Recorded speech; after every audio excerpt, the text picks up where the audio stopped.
Forget everything they told you about respect. People don't obey kindness.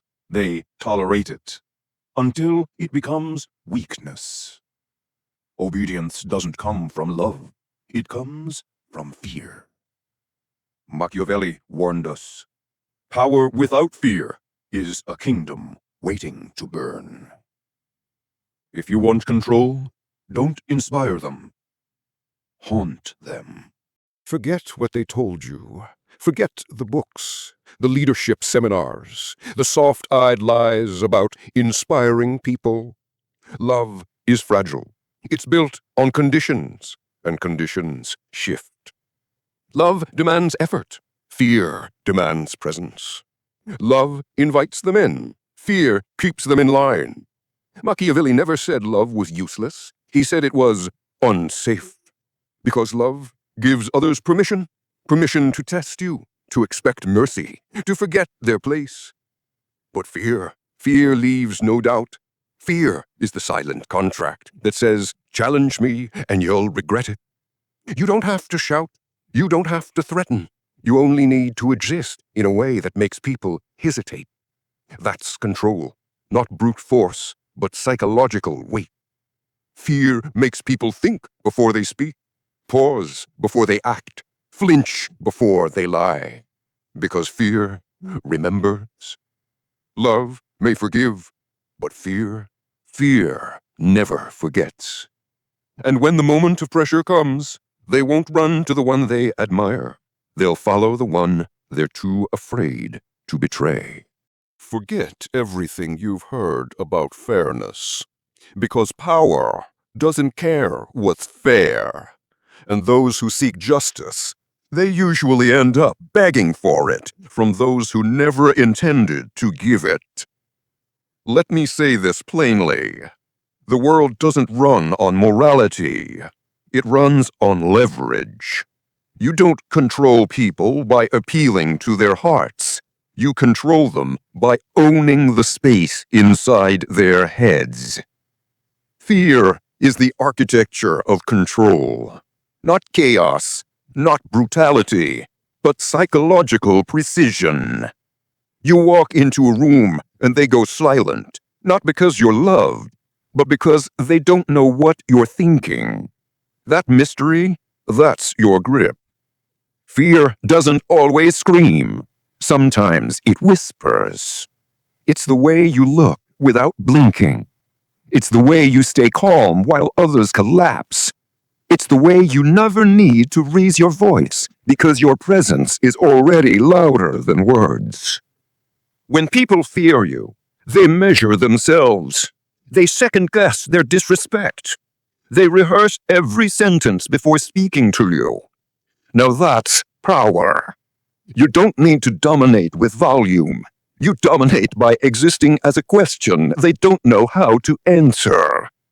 Fear is not about being the loudest in the room. It's about being the one no one dares interrupt. They obey, not because you command them, but because they know you're the storm they cannot afford to awaken. And once you realize that, you'll stop chasing love. You'll start commanding silence. They told you fairness is strength. That balance leads to respect. That justice earns loyalty. They lied.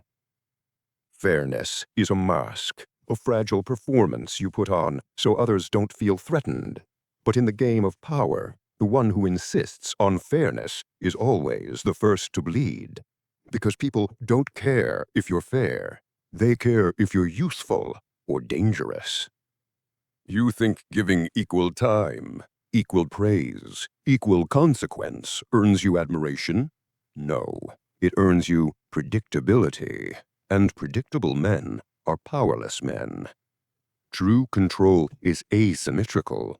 You reward without warning. You punish without pattern. You shift so they never know where they stand. When they don't know if today brings reward or silence, when yesterday's ally becomes today's ghost, that's when you own the room. Machiavelli knew when your rule is seen as just, you're obeyed. But when your rule is seen as injustice, you're feared. Fear sharpens attention. Love dulls it. You want their loyalty? Don't give them equality. Give them edges, uneven ground, mystery. Let them feel like every favor could be the last. Let every punishment feel colder than expected. Let your silence echo louder than their pleas. Because control doesn't live in fairness. It lives in perception, and perception is yours to shape. So next time you feel the urge to explain your fairness, don't. Let them wonder. Let them spiral. Let them think they wronged you. Or worse, let them believe they disappointed you. Nothing controls more than silent disapproval. You are not a judge. You are a ruler. And rulers bend justice to serve control, not the other way around. They watch you, not when you win, but when the world tries to break you. Anyone can smile with the wind at their back. Anyone can pretend strength when nothing is threatened. But pressure reveals your structure. Understand this. People do not respect resilience. They fear permanence. When you crack in public, when your voice trembles, your eyes dart, your body hesitates, they don't see a moment. They see a weakness they can use. One tremble becomes rumor. One stumble becomes prediction. One failure becomes identity. And no matter what you say afterward, they'll remember the crack, not your recovery. That's why when you're under fire, you must become stone, not emotionless, just unreadable, not cold-hearted, just untouchable. Because power is not about convincing, it's about presence. And presence under pressure is rare. It turns heads, it shapes loyalty, it builds legend. Machiavelli knew this. He wrote, "A prince must appear composed, even if the state burns behind him, because appearance controls narrative, and narrative is control." You want to command rooms? Be the one whose tone never shakes, whose body never twitches, whose eyes never beg. Even when chaos floods the court, you are the eye of the storm, still, sharp, silent. Because when they see that, when they realize nothing breaks you in front of others, they stop questioning your strength. They start believing in your inevitability. You don't win by emotion. You win by not reacting. So let the pressure come. Let it tighten your chest, fog your thoughts, but show nothing. Let your silence scream louder than panic. Let your stillness destroy their plans. Let your eyes say, "I see everything, and I fear nothing." You are not there to be liked. You are there to be remembered. Unshaken, unlatched, untouchable. They want you to react, to lash out, to punish loudly, because the louder your rage, the easier you are to predict. But you don't give them that. You reward in daylight and destroy in the dark. When you praise someone in front of others, you don't just honor them. You send a message. This is what I value. This is what gets power. Every reward is a lesson. Every public recognition is a signal, a coded instruction for the rest of the room. But punishment must be surgical, silent, unannounced. Because punishment done in the open invites resistance. It forces people to pick sides. It sparks drama, gossip, division. But punishment done in silence, that creates fear, uncertainty, a vacuum. And in that vacuum, your power grows. One day they see him praised. The next, he's gone. No explanation, no funeral, just absence. They ask themselves, what happened? Why did he fall? And more importantly, am I next? That's how you dominate a room without speaking. You reward openly, like a benevolent ruler, but you correct in silence, like a ghost. Machiavelli warned, be slow to punish, and when you drew, let no one survive to question it. When you reward someone, make it visible, make it loud, make it remembered. When you punish someone, make it invisible, make it cold, make it final. Because in the psychology of control, what's unseen is more powerful than what's declared. Let them hear the cheers, let them witness the rise, but when the blade falls, let it be quiet. No noise, no warning, no blood on the floor, just silence and absence. That's the art of lasting dominance. That's the language of fear. They're watching you, not because they admired you, but because they're waiting for you to slip. Your silence under pressure is not just a defense, it's a weapon. Every moment you stay composed, you're feeding a storm into their heads. You're rewriting the script. Because most men, they panic. They explain. They beg to be understood. But you let the silence do the talking. Let them feel the heat while you sit in ice. Understand this. Power doesn't scream. It doesn't justify. It doesn't argue with fools. It just exists, like a mountain they can't move. And when you stay silent while under fire, people don't think you're weak. They get scared. Because they don't know what you're planning. When you're accused and you don't flinch, they wonder what you know. When you're insulted and you don't respond, they question their own value.